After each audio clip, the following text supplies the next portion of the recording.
बड़ी खबर आ रही है सुप्रीम कोर्ट से। पूर्व प्रधानमंत्री राजीव गांधी की हत्या के दोषियों में से एक एजी पेरारीवलन की रिहाई का आदेश सुप्रीम कोर्ट ने दे दिया है। राजीव गांधी हत्याकांड के दोषी ये माने गए थे। आपको बता दें कि सुप्रीम कोर्ट ने रिहाई की जो याचिका है उसे मंजूर कर लिया है और ये भी कहा है कि राज्य कैबिनेट का फैसला जो है वो राज्यपाल पर बाध्यकारी होगा। और सभी दोषियों की रिहाई का रास्ता यहां साफ हो गया है। आपको बता दें, इस मामले पर सुनवाई के बाद कोर्ट ने अपना फैसला सुरक्षित रख लिया था और अब इनकी रिहाई का फैसला जो है कोर्ट के मुताबिक अब जो है ये रास्ता साफ हो गया, इनकी रिहाई हो जाएगी। जो यहां पर आरोप है एजी पेरारीवलन जो कि दोषी थे, उन पर यह आरोप था कि उन्होंने जो मास्टरमाइंड है उनको जो है बम की बैटरी दी थी। आशीष भार्गव सुप्रीम कोर्ट में मौजूद थे। आशीष, यहां पर सुप्रीम कोर्ट ने एक बड़ा फैसला दिया है इन दोषियों की रिहाई का। क्या कुछ कोर्ट ने इस फैसले के दौरान कहा है?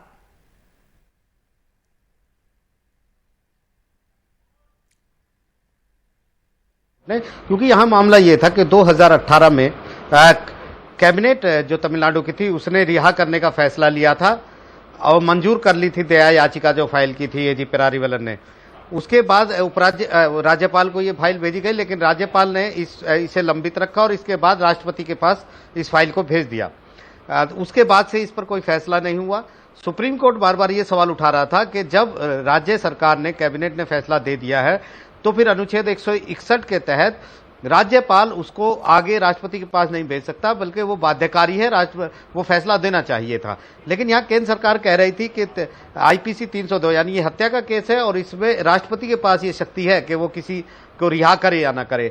तो ये एक लंबी चौड़ी सुनवाई थी, लेकिन सुप्रीम कोर्ट ने कहा था कि एक बहुत बड़ी खामी है और इसको वो दूर करेंगे। और आज 10 मई को ये फैसला सुरक्षित रखा था और आज एक बहुत बड़ा फैसला किया है। 31 साल के बाद जो सुप्रीम कोर्ट ने एजी पेरारीवलन को रिहा करने के आदेश दिया। हालांकि मार्च से वो जमानत पर हैं, लेकिन अब इस पूरे केस में जो आजीवन कारावास की सजा थी उसे माफ कर दिया है सुप्रीम कोर्ट ने।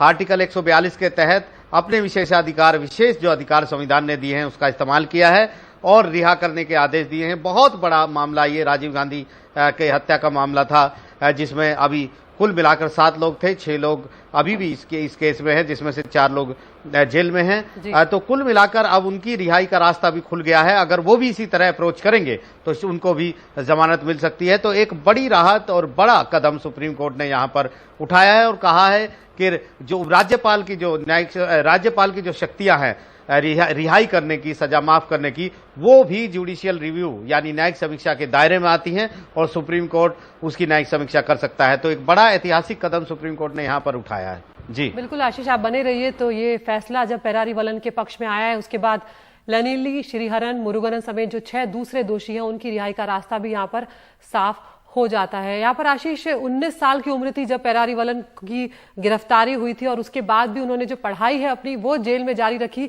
और ये कहीं ना कहीं जिस तरह से उनका जो आचरण था जेल में, जमानत में उस बात को भी जगह दी गई।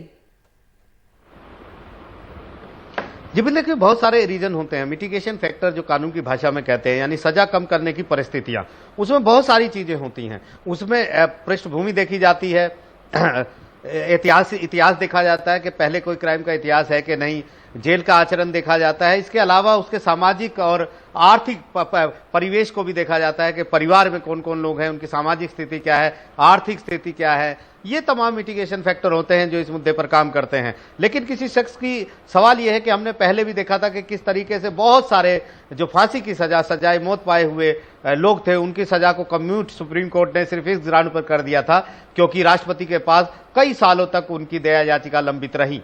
तो ये एक ऐसे मामले हैं जिस पर सुप्रीम कोर्ट ने हमेशा से सख्ती दिखाई है। सुप्रीम कोर्ट कहता है कि वक्त पर जो है दया याचिकाओं का निपटारा होना चाहिए, लेकिन संविधान में किसी भी तरह की कोई समय सीमा राज्यपाल या राष्ट्रपति के लिए नहीं है। तो इसलिए ये एक कानूनी दिक्कत है सुप्रीम कोर्ट के सामने या अदालतों के सामने। लेकिन सुप्रीम कोर्ट ने बार बार साफ किया है कि अगर इस तरह के मामले होंगे तो वो खुद आगे बढ़कर रिहाई के आदेश जारी कर सकता है। जी आशीष, बहुत बहुत शुक्रिया इस पूरी जानकारी के लिए। तो पूर्व प्रधानमंत्री राजीव गांधी की हत्या के दोषियों में से एक एजी पेरारीवलन की रिहाई का आदेश आखिरकार सुप्रीम कोर्ट ने दे दिया है।